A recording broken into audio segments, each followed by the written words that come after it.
یہ عرض کیا تھا کہ ہمارے عمل کا دار و مدار یہ ہے کہ ایک دائرے میں ہمارے سارے اعمال ہیں اور ان اعمال کے لیے ایک مرکز ہوتا ہے، ہر عمل اس مرکز سے قریب تر ہوتا ہے۔ اب اگر کوئی شخص ہمارے عقائد کے اعتبار سے ہم سے یہ پوچھے کہ سیدہ کے متعلق تمہارا یہ عقیدہ کیوں ہے، یا ہم سے یہ پوچھے کہ جناب زینب کے متعلق تمہارا یہ عقیدہ کیوں ہے، کہ ان کا قول حجت ہے، ان کا فعل حجت ہے، ان کا سکوت حجت ہے، اگر کوئی یہ کہے تو ہم فوری طور پر نہیں بتلا سکتے، ہم واقعی نہیں بتلا سکتے ہیں کہ ہمارا یہ عقیدہ کیوں ہے، اس لیے نہیں بتلا سکتے۔ یہ بہت غور سے سنیے، میں شاید اپنی کسی آنے والی تقریر میں زیادہ صراحت سے عرض کروں گا۔ ہم اس لیے نہیں بتلا سکتے کہ ہمارے پاس عبادات و احکام و عقائد کی ایک زنجیر ہے، ایک زنجیر ہے، یہ سب مسلسل ہیں، ایک کڑی کو سمجھانے کی کوشش میں پوری زنجیر کو سمجھانے کی ضرورت آئی ہوتی ہے۔ اس لیے درمیان میں سے اگر ہم سے کوئی پوچھے کہ پاؤں کو کیوں نہیں دھویا، مسا کیوں کیا، سر پہ مسا کیوں کیا، تو ہم صرف یہی کہیں گے کہ ہمارے پاس مجتہد عالم کا فتویٰ یہ ہے۔ اس سے زیادہ ہم استدلال نہیں کر سکتے، مجبوری نہیں ہے مگر ہم نہیں کر سکتے یا نہیں کرنا چاہتے۔ اس بحث کو پھر سمجھنے کی کوشش کیجیے، یعنی درمیان میں سے آپ کے احکام و عبادات کے کوئی شخص کسی مسئلے کو لے کے پوچھے کہ اس کو سمجھانے کی کوشش کیجیے تو آپ کا واحد جواب یہ ہوگا مجتہد عالم کا فتویٰ ہے، اگر فروع دین میں ہے اور اگر اصول میں ہے تو ہمارے عقائد، اور اگر اس نے کہا کہ مجتہد عالم کا فتویٰ کس بنا پر، آپ نے کہا نفس معصوم کی بنا پر، نفس معصوم کی بنا پر، اس بات سے کہ امام حسن عسکری اور حضرت حجت نے یہ فرمایا۔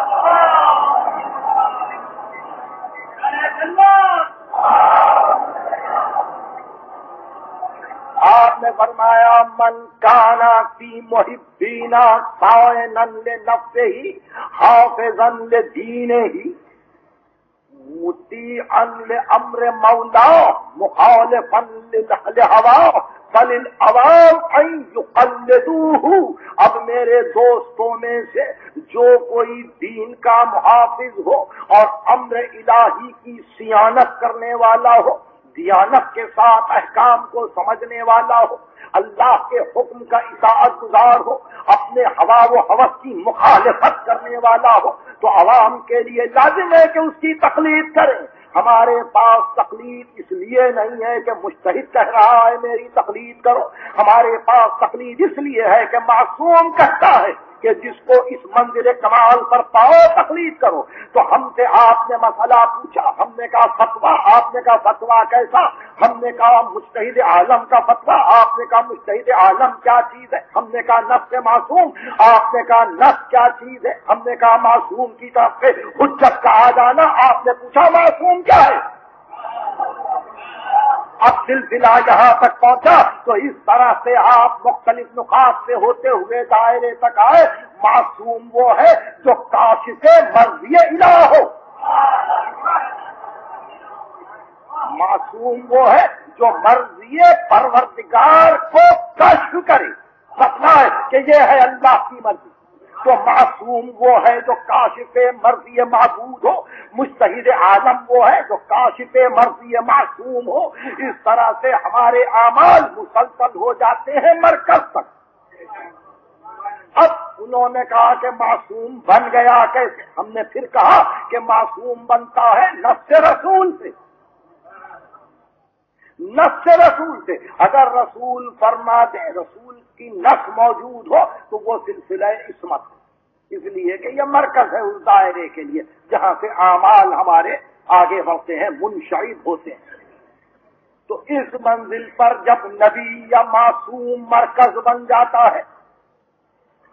پورے دائرے کے لیے اعمال کے، تو ہمارے احکام، ہمارے عبادات، ہمارے عقائد مباح، مکروہ، مستحب، جائز، ناجائز، حلال، حرام، عزائم، رخصتیں، یہ سب کی سب منسلک ہو جاتی ہیں ایک مرکز سے۔ ہم کبھی اس فقیر سے اس فقیر سے اس فقیر سے بھیک نہیں مانگتے، ہم مسئلے کو مرکز سے لیتے ہیں اور مرکز ہم کو سارے راستے بتلاتا ہے کہ یہ رخصتیں ہیں یہ عظیمتیں ہیں۔ اس واسطے دنیا پریشان ہو جاتی ہے، درمیان میں سے کسی ایک مسئلے کو لے کے سمجھنے کی کوشش کرنا کہ متع کو سمجھا دیجئے، تقیہ کو سمجھا دیجئے، آپ مسئلہ بدا کو سمجھا دیجئے، ہم کیا بتلائیں کہ یہ زنجیریں ہیں۔ برحمتك يا أرحم الراحمين وصلى الله على محمد وآله